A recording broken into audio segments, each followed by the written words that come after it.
Shalom, shalom, Mishpachah. This is Yared Yao checking in.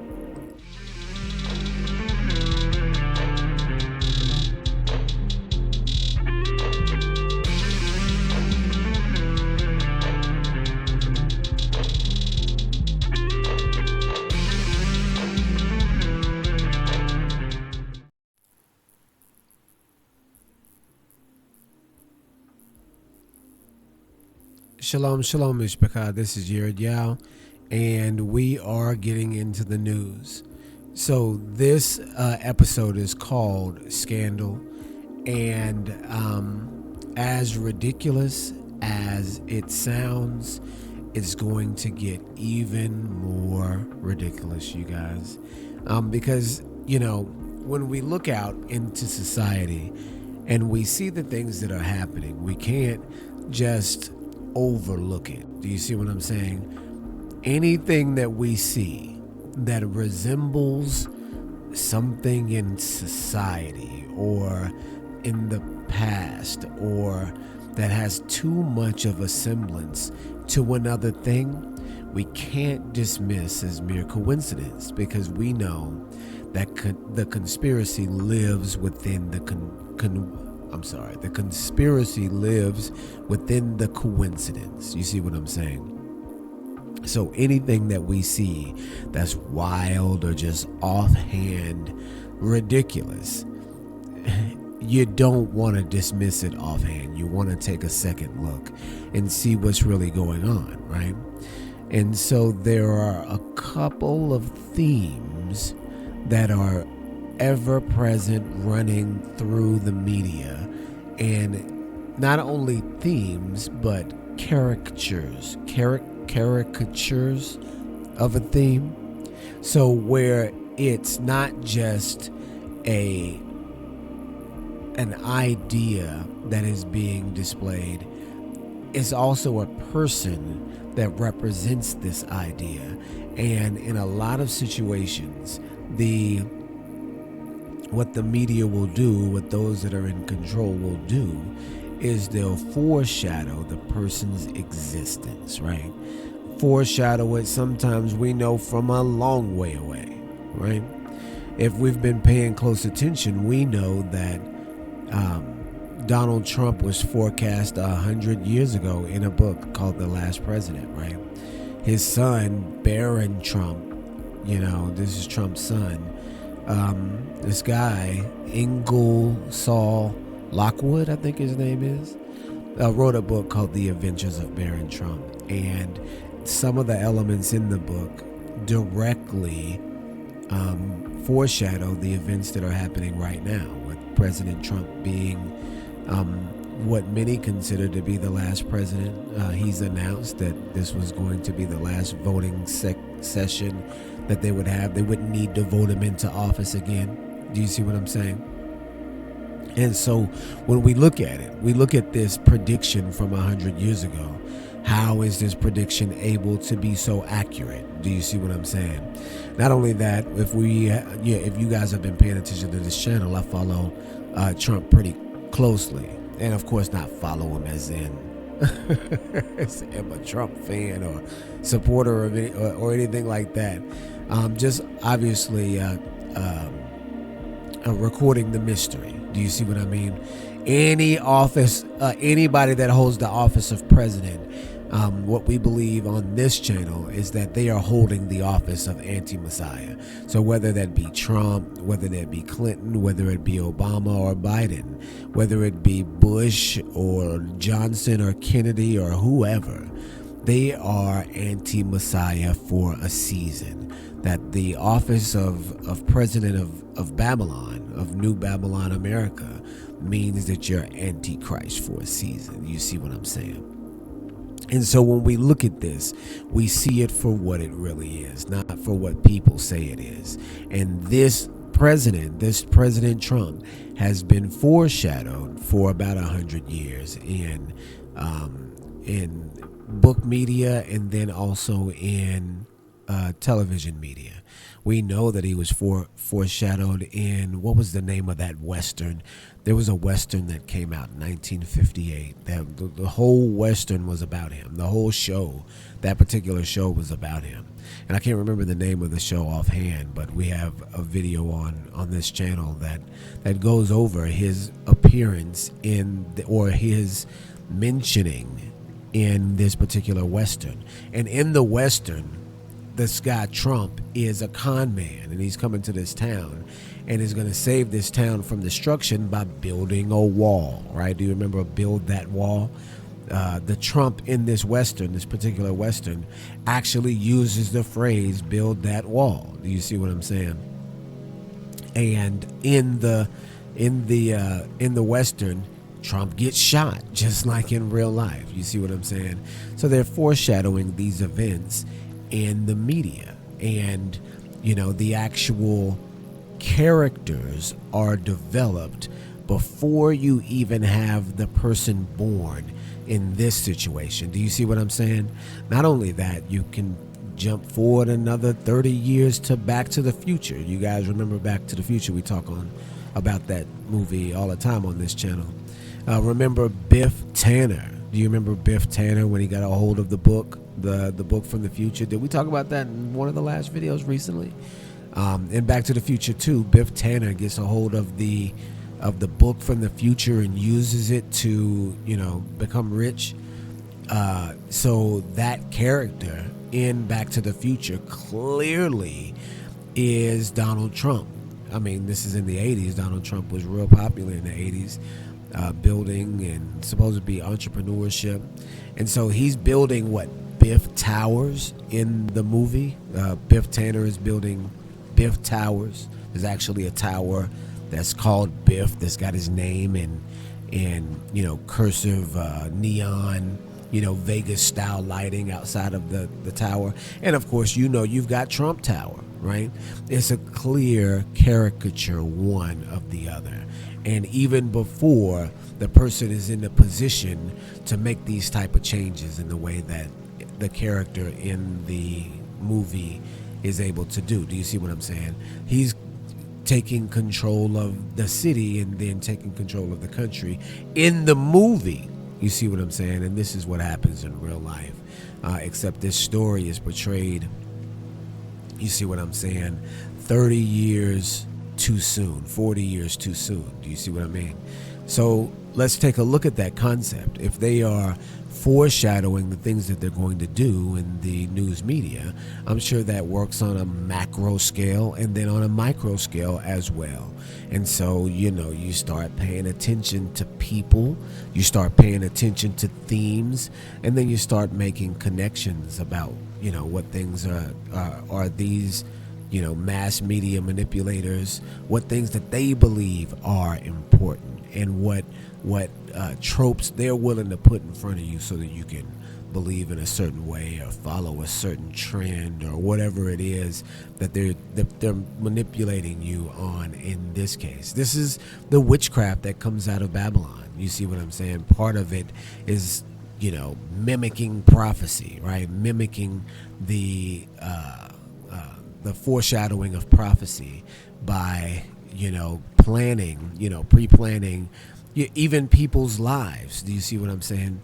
Pre-planning people's lives, and we're going to get into that in this broadcast. And so the ridiculousness is going to continue because if you've got your mindset that entertainment is entertainment, then you're already fooled. We understand that all television, all sports, all music is based on manipulating a person into basically, leveraging your soul based on the media that you consume. You see what I mean? You're being manipulated from all angles. And if you don't understand that there is a subtext to this society, a satanic subtext to this society, then you're already fooled and you already believe something that's not true, because the subtext has convinced you without you even really knowing it, right? People believe that we are acting out of our own will and making decisions based on, our reasoning faculties and able to, overcome propaganda in a single bound. It's just not the case. The propaganda is working on you all the time, at all aspects, and in ways that you can't really imagine, in subliminal psychological ways, with neuro-linguistic programming and a bunch of other buzzwords that just mean that they're trying to manipulate you. Do you see what I'm saying? Trying really, really hard to manipulate you. Okay, so with all of that being said, let's go into the ridiculousness that you guys are going to call ridiculous right offhand. So I just want to show y'all that this video is called Scandal, and it is about the show Scandal, but it's about a foreshadowing based on a person and an idea. Do you see what I mean? So let's just take a look. So so this was my original cover for this particular video, because I had noticed something that kind of made me stand back and say, is it possible? I noticed that the character on Scandal, Olivia Pope, and I know about this show. Look, I'm not a Scandal fan, or I'm sitting down and with my popcorn like, let's catch the next one, right? When the new season coming out? I know this is actually off the air now, but I'm making a point here. This is not what I'm doing. My wife is actually not a fan of the show, but is watching it in the same way that of course we consume media. We consume it, halfway sarcastically, and are able to discern in the media the aspects of manipulation that people might not see. And so as she's consuming the media, she's not manipulated, because she's aware that the manipulation is there. She's aware that the subliminal cues are there. And some of them she'll miss, like a lot of them she missed. When I began to start, trying to watch the show with her, because I noticed that, wait a second, I noticed on down the line that, man, this woman looks like Candace Owens. Because of course we're watching it like now, not when it came out. We just start watching it first season like last year when we're at my folks' house and we ain't got nothing else to watch. I thought, this is very interesting that this woman from Scandal and Candace Owens kind of look a lot alike. And then they've got the same sort of style, the run-on sentence, the assertive, aggressive, proper black woman. You see what I'm saying? That is, actually a powerhouse in a male-driven environment. You see what I'm saying? A powerhouse in a male-driven environment, and look to for guidance and thinking and leadership and problem solving. This is the character that you get when you get an Olivia Pope style character. But that's not all you get. Do you see what I'm saying? What you also get, and what I noticed about the show, and I noticed it right off the bat, so much so that I couldn't watch it. I couldn't continue to watch it. I said, no, this is clearly subliminal. But what happened is that except for the dad, right? And my wife was telling me, the dad is a little bit different. But all the black characters, all the male black characters in the show are subservient, right? Just straight off the bat, all the black male characters are subservient. And Olivia Pope is allowed to talk to them in all sort of wild and disrespectful ways, right? Which throws off the power dynamic that is normal in normal society. With the man being in charge and the woman being the helpmeet for the man. They have it opposite, that the woman is in charge and the man is the helpmeet for the woman. The relationship between the the one of the only black men in the show, is employee to employer with Olivia Pope. Olivia Pope is the center of the investigative unit. I guess these are lawyers or agents of some sort. This is like problem solvers, lawyers slash agents, like a firm, like a PR firm almost. And so the issue is that they are in this show promoting white supremacy, promoting, first of all, the female over the male in black society, and then also white supremacy. Because what happens is that Olivia Pope's clients, come up to her, and more often than not, there are these young white men, right? And, like with one of the first episodes, Olivia is looking this guy up and down and is saying, I trust him. Right off the bat, I trust him. I'm using my gut and I trust him. And what does this do psychologically is giving, the supposed superior figure in society the benefit of the doubt, the investigative benefit of the doubt in every situation, you guys.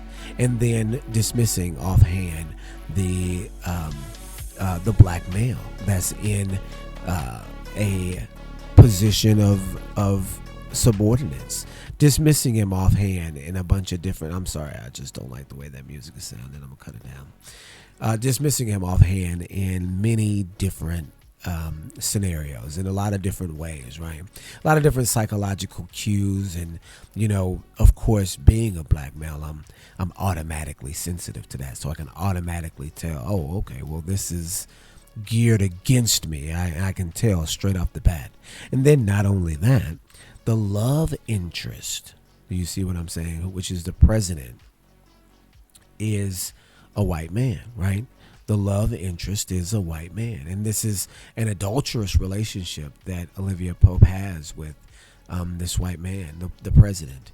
And so it not only dismisses offhand every black male character, puts them at a subservient position. Not only does it do that, but Olivia Pope also automatically trusts every white man that she is taking on as a client. Automatically trusts them.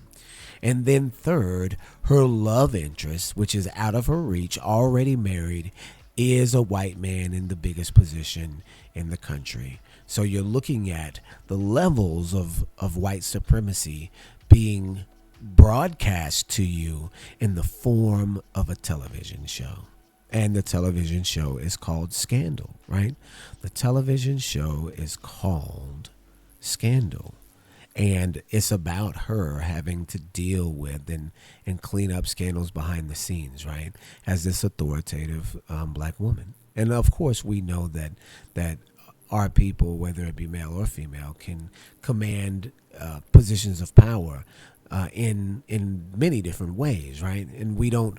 The point here is to not go for gender wars or to fall into that trap that, oh, it's black male versus black woman.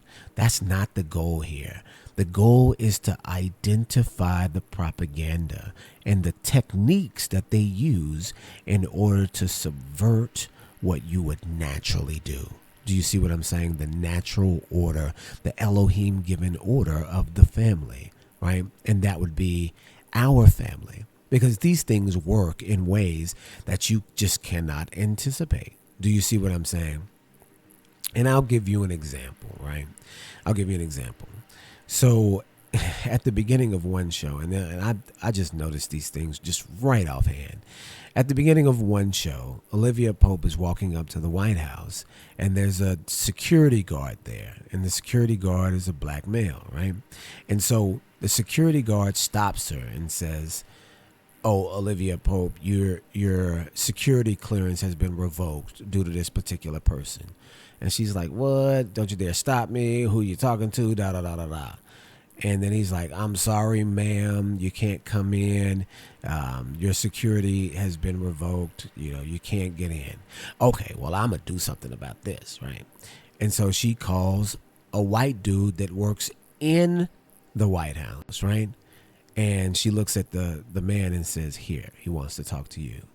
And then the white dude, younger white dude, is telling him, in the quick-witted, sarcastic style of Shonda Rhimes, who is the writer of Scandal, telling him to let Olivia Pope in. And then, of course, she takes her phone back and kind of gives him a little eye roll and then proceeds to go right into the White House, right? And so this seems like a little funny, moment that you can share about, or you can understand about how the dynamics of the White House work and how to get in and out of situations, or you can understand it for what it is. Olivia Pope using a white man to overrule a black man in just this scene, right? In just a manufactured scenario in order to portray a point, right? Because as a writer, you're writing the goal. You can just come up with scenarios and just tell the story through scenarios. But if you want to create a subtext, the scenario that you're in will be part of the story that's told. Even if it's not the main point of the story or the main plot of the story, it is the subtext, right? And the situational subtext is white supremacy and black male inferiority and black female superiority over the black man. Do you understand that that's what that situation details? And that's just one example. There were examples in many of the different, I only watched a few shows, but in all the shows I could see, small examples like that. And what impact does it have on society? What impact does it have on our women? Do you understand what I'm saying? It has a large impact. I'm even online seeing women saying if Olivia Pope can do it, I can do it too. Meaning date a white man. I'm like, wow, they're really taking cues from media. You see what I'm saying? And so when we analyze, and people will say that I'm overanalyzing it, but when we analyze it, it's clear that there is an agenda that's going on. And you can find these agendas in different ways. You can see that, in the media, you'll have black man, white woman, you'll have white man, black woman, you'll have all these different scenarios that don't include the nuclear family, black man, black woman, that don't include the authority, the hierarchy of the nuclear family, black man, black woman, and then black children. We used to see that. Of course, The Cosby Show was that way. And of course, there were a few others. Rock was a good one. Do you guys remember Rock? Rock was a good show. Family Matters, family programming, right? But that's not what we have anymore. We have different style programming. We have scandal programming. And that's what we're seeing. That's literally what we're seeing in Candace Owens. I do not think it's a coincidence that the hairstyle, the complexion, the style of woman, even the conversational skills, the broadcast skills, the quick-witted, fast-talking, cut you to the bone, quip style of discourse. Both these characters, and they're both characters being played, both roles being played, both these characters portray that style of discourse. Do you see what I'm saying? The cutting, quick-witted style of conversation. Does that make sense to you guys? And not only that, they are very similar in appearance. Even the kind of, with Candace Owens, she's got a kind of bug-eyed, and I don't mean to be mean or anything like that or insensitive, but her eyes are kind of just a little bit bugged out, you guys. When you got somebody that's kind of like sitting their face like this, It's almost like that she just kind of has an extra presence to her eyes. And it even seems like Olivia Pope kind of does that, with her eyes in the show. Am I over analyzing this, you guys? I do not think so. Because not only is Scandal about scandals, right? And it has a very close connection to the White House and with politics and with scandal management. Now we have Candace Owens in the media going after the President of the United States, and then also Charlie Kirk and Charlie Kirk's wife. Of course, she's on good terms with Charlie Kirk. Of course, Charlie Kirk's dead, assassinated, and all that. And we know there's a lot to that, and we're going to get into that aspect of this investigation. But what we are looking at is the fictional pre-portrayal of an important character that's coming down the line. I don't want this over my face. The pre-positioned media event that foreshadows an actual character that is introduced to the media, not as a show, but as a person, right? Is that above them to do? If you got an agenda and you're looking to wrangle a certain aspect of the American population into following this agenda, or at least paying attention to it, how would you do that? Do you see what I'm saying? How would you manage people emotionally to get them attached and introduced to a conversation? It doesn't take much. In my mind, it would take something like what you're seeing. If you manufacture a show, and on that manufactured show, you present a theme, right? A character that has it that embodies a certain theme, whether it be masculinity, whether it be femininity, whether it be inclusiveness, exclusiveness, whether it be conservatism or liberalism. You can, as a writer, as any decent writer can do, you can personify that mindset into a person on paper. And then you can describe that person in all sorts of different ways using this basis of idea to develop the personality around the idea. Do you see what I'm saying? And if you're doing that, you're actually not utilizing the person, you're utilizing the idea and then the person as the vessel. Does that make sense? And so when you do that, if you're trying to get someone to accept an idea, then you would have to introduce the person that is representing the idea before, or at least the caricature of the person that represents the idea before the person, so that when you meet the person in real life, or when you interact with the media from the person in real life, you then are able to more easily accept that person because you've already been, pre-planned or pre-introduced to the style of person already. And it goes so deep that you can have a show that is based on a scandal and then introduce a person to hold another scandal and then develop that scandal in a way that causes you to pay attention to the scandal. And what I noticed is what I noticed is that they reintroduced Scandal here this last year. There was a push, it seemed, this year and last year for Scandal to be back on the air. I guess it's just making its rounds again, right? And so in real life, there's also a push for Candace Owens, right? All of this Charlie Kirk scandal, Erica Kirk scandal just started in September, and what was that, September of last year.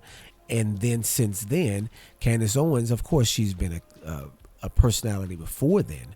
Now she's a million view, media presence, media sensation, because of this scandal that she is introducing into the public population, or into the to the mind of the population. She's introducing a scandal. She looks like Olivia Pope from Scandal, is married to a white man, or in a relationship with a white man, just like Olivia Pope from Scandal. She also, okay, here I come, son. Give me 1 second, y'all.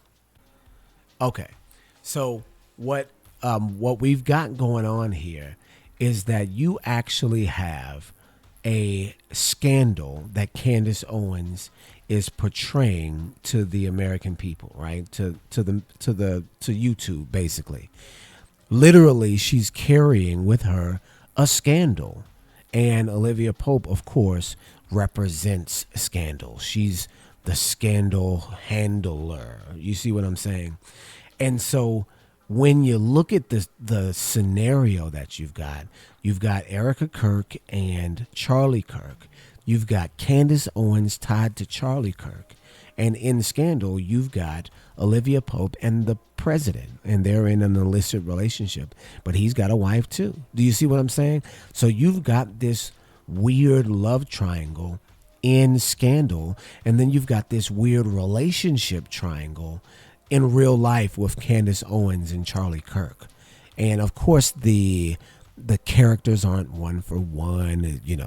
The president who she's having a relationship with, his wife is not the same kind of person as like Erica Kirk is, and there's a few differences here and there, but it does appear that there's a clear connection, that the way that this witchcraft is working is that it's working on people in this specific way, and a specific group of people, which is black women.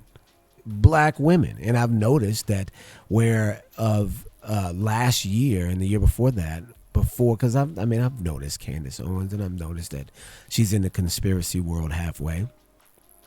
But in the years prior, she was not. Nobody was a fan of hers. Nobody on the black women's side or ever a fan of hers. Now, with all of this other stuff coming out, and now that she's going against Erica Kirk so hard, you've got now that she's got a bunch of black women followers and supporters, right? And the reason why I know this is because she's been advertised to black women, because my wife has picked up on it. She's listening to some Candace Owens things, and I'm saying, oh well, Candace Owens is part of the problem. And she said, yeah, I know, but what she's saying is kind of captivating. And I'm saying, so there's a push for the reintroduction of Scandal, and then you have this woman coming out, Candace Owens, that represents herself a scandal. It seems contrived.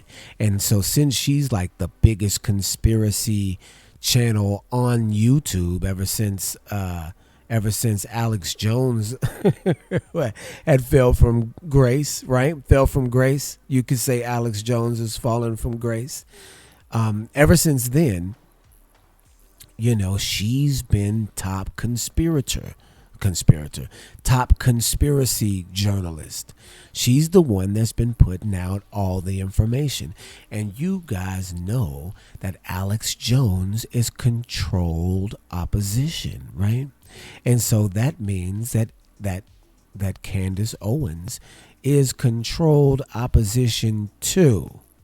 Do you see what I'm saying? She's going so hard against against Erica Kirk, and doing it. My wife is telling me, man, she exposed this, she exposed that, she did this and she did that. And so like in Scandal, I start watching a couple episodes to kind of get how the game is run down on Scandal. And of course they've got all of this intrigue and political savvy and political maneuvering and posturing, and my wife was wanting me to see the kind of the way that these black operations, these CIA operations and operators, these people that are in these PR firms, and how they craft stories and and save politicians behind the scenes. She wanted me to see how some of that works. She believed that the way that Scandal works, is how it works in real life. And I think that's the way too, that the way that they do, that they craft these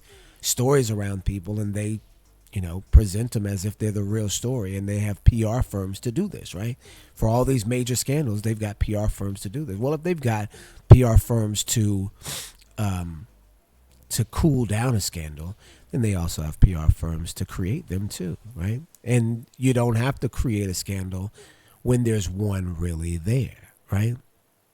So the scandal that Candace Owens is presenting to society on YouTube is that Erica Kirk is a child trafficker and has been involved with child trafficking for years and years, all the way back to when probably she was trafficked herself.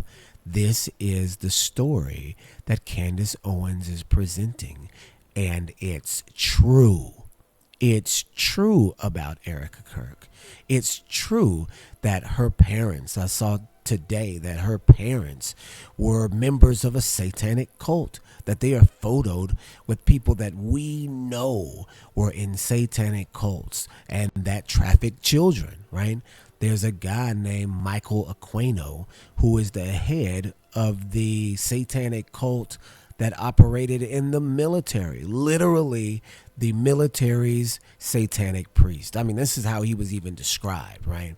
And this is the guy that they got to run a daycare center. And through that daycare center, what is he doing? He's doing what Satanists do, and that's trafficking children. You guys, have you missed that the Epstein files was dropped? And what are these people doing? They're hunting people, they're drinking blood, and they're trafficking children. And this is exactly what Candace Owens is accusing Erica Kirk of. And not only that, she's got like receipts. You see what I'm saying? And people will say that, oh, this is just like gossip, or you're following the what do you call them? The tabloids. This is like just the 2026 version of the tabloids, the sensational tabloids that are on the market shelf. No, you guys, this is high level psychological operations. And in order for you to know what's going on and how they're using these things against you, you have to know what's going on so you don't get caught up, supporting these people. You see what I'm saying? So Candace Owens is out here killing Erica Kirk, dropping all the details on how she was involved in this specific Romanian child rescue program that was called Romanian Angels, right? And there are all these, predators and child traffickers that are situated around this particular organization. And it's even rumored that she was kicked out of Romania for these trafficking allegations. And, of course, you look it up and they'll say, okay, well, she's never formally charged or she's never anything like that. But again, this is how this works, right? You've got a lot of these traffickers that were never formally charged. Doggone Epstein was able to operate freely for years without being formally charged. And then all of his co-conspirators, the people that are purchasing the trafficked children, never been charged. None of the people from any of these lists ever been charged. So then when you've got the people that are not at the top, people like Erica Kirk that are working, in the recruiting, you see what I'm saying? They're not charged. They're just hidden away, because this is the satanic society. That's what they do. They specialize in trafficking children. We know that from the scripture, that they would be sacrificing their firstborns, right? Firstborn child. They would put them in the fire. They'd pass them through the fire. There would be a cauldron that's shaped like a bull to represent that specific deity, right? And they would burn the child alive. Israelites would do the same thing, watching the Gentiles do these things. This is not something that's new. Sacrificing children on the altar of Baal Elohim forbid, is nothing new. Do you see what I'm saying? Is nothing new. These elites have been doing this for thousands of years, you guys. So Candace Owens exposing them is, par for the course, right? And then you would think to yourself, oh, okay, well, she's fighting the good fight. She's one of the good guys. She's doing a good service by outing Erica Kirk. But wait, you guys, the way that it works, like we said about Alex Jones is controlled opposition. You guys, Alex Jones is controlled opposition. And since he's controlled opposition, that means he's a part of it. He's actually trained to be controlled opposition, so that the things coming out about whoever don't go too far to the left and don't go too far to the right. It keeps your mind in a specific place, right? And it helps out other people, because remember, Charlie Kirk is deified almost through Candace Owens. Like his memory, his legacy is just so overplayed on our program that, again, I can't watch it. It's white supremacy. It's the same thing as taking the opinion of the white man on Scandal in every situation over everything else, right? It even almost seems as if he's a presidential figure. And I think some people were saying that if he would have made it, he would have been a presidential figure, right? It seems like that theme, that meme, that trope has been presented to us in this show, you guys. And if that's the case, then Candace Owens is involved too. And here is the evidence for Candace Owens being involved, just like Erica Kirk is. When I was watching these broadcasts from Candace Owens, I'm listening to her just go in on Erica Kirk being back and forth between America and Romania, having all these contacts in Romania, being in this city that is known for child trafficking, this city called Constanta, right? It's Constanta, Romania. And so I'm paying attention because I'm like, oh man, this is wild. This is wild stuff. This is what my wife been investigating. I'm like, golly. And I already know offhand that Candace Owens is controlled, but of course you just know these things because you understand how the media works. There's sometimes evidences and there's sometimes not. But, one of the evidences is that is she married to a Catholic guy? Is she married to a Catholic guy or a Jewish guy? I can't remember, but he's a white guy, right? And then she's always talking about Catholicism as if that's the true religion. You understand what I'm saying? We know that's not the case. They've been child traffickers ever since forever. Ever since forever. You see what I'm saying? They've been a satanic church always, since the very beginning.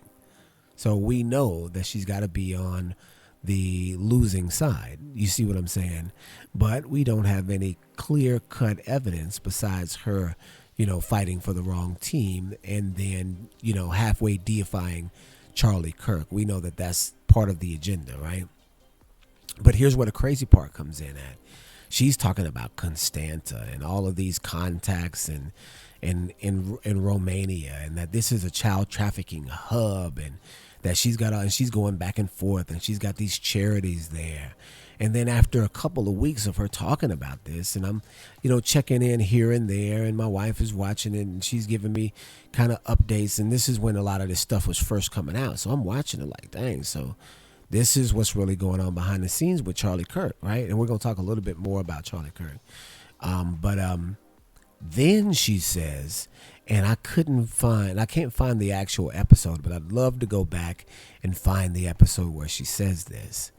Then she says, after talking about Constanta, this place Constanta, you tell me, you guys, if you've ever heard of this place Constanta, Romania. I've never heard of it.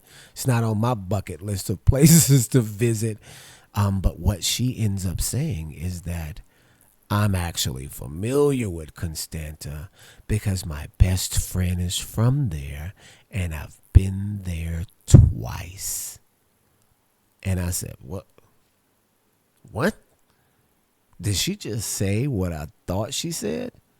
So she's been talking about Constanta, Romania, this place that I've never heard of until just now, and that's a child trafficking hub according to her, and that all of these evil people in these bases and these traffickers are hovering around so that you can identify Erica Kirk as a real evil person by doing all of these things. Turns out that you're familiar with the town already and have been there twice before. And your best friend is from there. Now, if it's a child trafficking hub in the way that you say it is, then what are you doing there? Do you see what I'm saying? Why would you have needed to go there twice? What's the connection that you have to this obscure child trafficking hub? Do you see what I'm saying? She didn't mention early on that, yeah, I'm familiar with Constanta. I've got a buddy from there. She just in passing let it fly. Oh, yeah, I've been there twice. Really? I mean, I know people are famous and people go places, but I ain't never heard of no Constanta. I ain't never heard of anybody that's been to Constanta. Never heard of it. Never heard of anybody that's heard of it. You see what I'm saying? That's not no place that you just up and go to. That's a specific spot. And if you've got a girlfriend that's from there, then you're well acquainted with it in much the same way as Erica Kirk. Do you understand how controlled opposition works? That you control the thought process of people by putting the caps on what they can consider. Do you understand what I'm saying? You've got what's called the thesis, antithesis, the Hegelian dialectic. Speaking of Alex Jones, he's the one that I first heard talk about this, right? That you create one side and then you create the antithesis to that side. And thus you've capped the parameters of the conversation, right? So if you've got one concept that you want to promote, and then you've got people that you can manipulate, then you promote the far right of that concept, and then you promote the far left of that concept, and then you crash the two of them into each other. And what you have left is a war, and then after the war, you have the bare concept, where the right and the left has destroyed each other. And what the subtext that you implanted in both ideas is the only thing left. So you accept the subtext without recognizing it.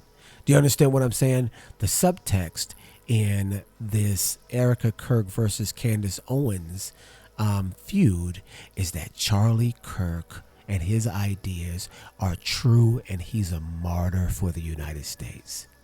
You understand that?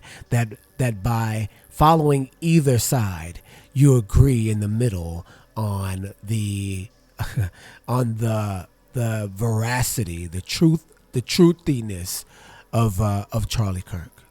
And so that means that this whole thing is very, very important, you guys. Is important on a level to where that they have to psychologically induce you into paying attention to it. You see what I'm saying? I would tell my wife, hey, I can't even watch this Charlie Kirk worship because she's just on and on about Charlie Kirk. And she said, yeah, I get over that and listen to the details about Erica because all of this stuff is coming out. And she's analyzing it in the same way that I am, but I can't consume all the Charlie Kirk love because I know who he is. Because I know he's a racist and wild. And that's where this comes in at, is that, these two, Candace and Charlie, had been friends for a long time. And for what they're saying is that, what was reported, and even what Candace is reporting, is that this guy was basically, what do you call it? Isolated his entire life. That he lived in such a bubble that he basically had his wife picked out for him, basically had his life picked out for him. And we know, since we know what's going on, that there was a movie that came out in nearly the same year that he was born that has a lot of characteristics from his assassination in it, including his name, right? If you can imagine the level of pre-plan that has to happen in order for you to have a movie that has the name of a kid that was born 2 years earlier in it that you plan on raising to murder in a similar way, because that's what it has to be. Let me just go over the details of this movie, and I think I went over it in a previous video. The movie is called Snake Eyes, and it's starring Nicolas Cage. I remember the movie. I remember watching it as a kid. You see what I'm saying? It's not one of these re-envisioned AI, generated, changed how it used to be type of thing. I remember the movie. I remember when it came out, I saw it.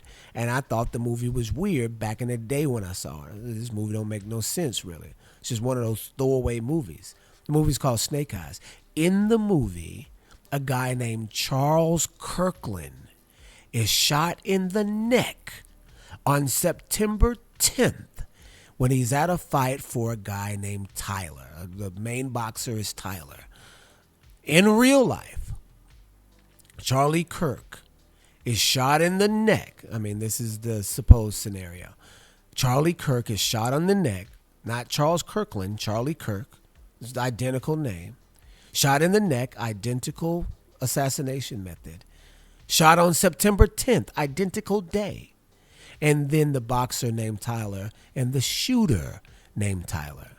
That's like 3 or 4 different alignments from this movie that came out when Charlie Kirk was 2. In order for the concept to be really realized in your head, if you play it out from what it appears to be, that means as soon as this child was born, that they engineered his life for the day of September 10th for him to die. That they engineered his life, that they secluded him, that they isolated him so that he would be completely brainwashed into saying what he said and doing what he did, completely protected so that he wouldn't, get killed in a car accident or, get mugged or get bullied by the wrong guy or, suffer an allergic reaction and drown or anything, stumble, hit his foot, anything like that, so that he could be ready for the day when he becomes a public sacrifice. That's the style of people that you're dealing with. If they plan for 30 years, because Charlie Kirk is like 30 years old, if they plan for 30 years for this to happen, do you think that they are above this? Do you think that they are above implanting the psychological seed into your brain to accept the ideas of Charlie Kirk through a campaign that started not long after Charlie was born by introducing a character to portray a sentimental white supremacist black female, to introduce these ideas into a society that is being primed for them, that in the past they laid the seed and then Candace comes along and waters it. Do you understand what I'm saying? And what is that seed? The seed is literally white male supremacy. And all of these things are coming to a head right now. They're reintroducing Scandal. Candace Owens is the biggest conspiracy theorist on YouTube. And Trump's in the White House, right? And Charlie Kirk, which represents all the ideas of Trump, is dead, right? Just because Candace Owens no longer supports Trump doesn't mean that Charlie Kirk's ideas and Trump's ideas are any different. You still, by proxy, are accepting the concepts of Trump by accepting Charlie Kirk. He's a by proxy typology for Trump. And that means since the programming is so strong, there is more to come. There is more that's coming down the pipeline, you guys. And this may seem like just ridiculous conspiratorial grasping at straws or connections in places where they don't fit. But let me tell you, if it is what it appears to be, then this concept that they have of introducing and cementing white supremacy into American culture is going to go to the next step. And we can't even predict what the next step is going to be because, of course, this is something that we're just now. I mean, of course, we've understood white supremacy in the United States, but this style of inculcation, this style of indoctrination, we're just now being able to understand. And so if we look at what was foreshadowed in the past and what's happened now, they're foreshadowing 9/11, they're foreshadowing COVID, foreshadowing all of these disasters that they have fabricated themselves. What disaster is coming next with white supremacy at its core, you guys? Could it be the trampling of the saints? Could it be the blood of the saints being spilt, as is discussed in Revelation 18, as is discussed in Deuteronomy, in Daniel chapter 7, as is understood from Daniel chapter 2 of this world, Magog kingdom? Are we seeing the roots of a very dangerous reemergence of predatory white supremacy?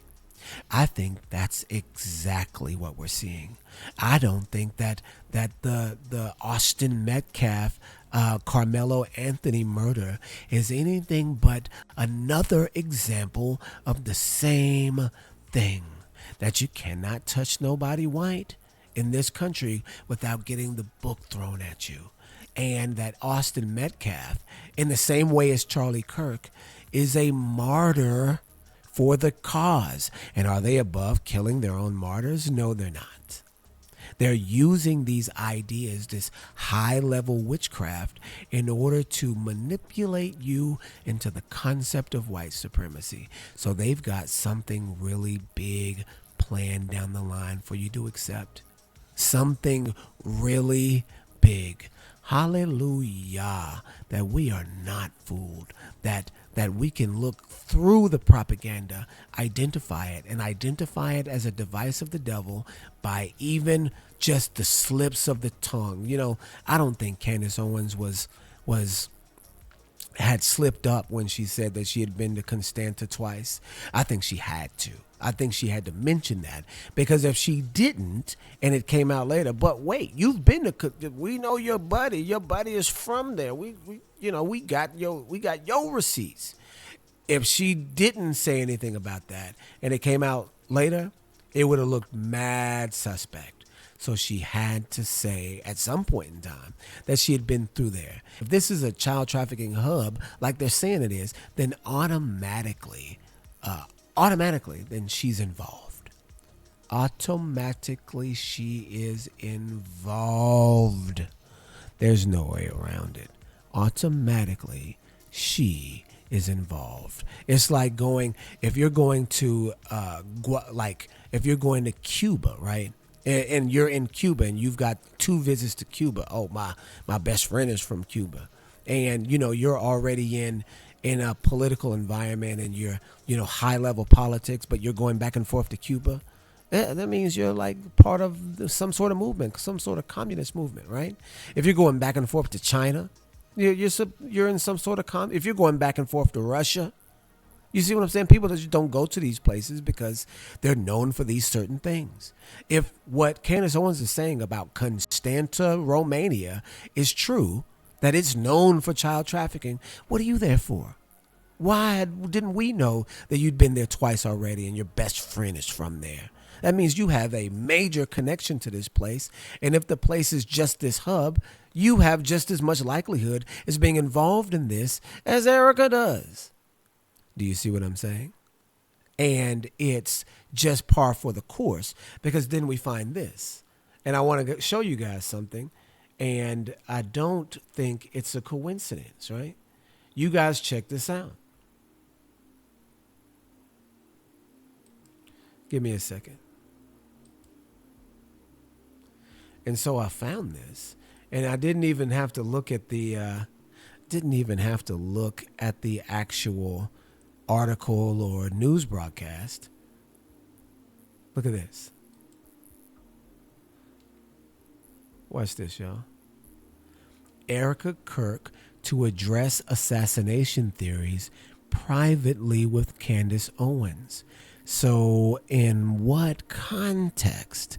And what's crazy is that this particular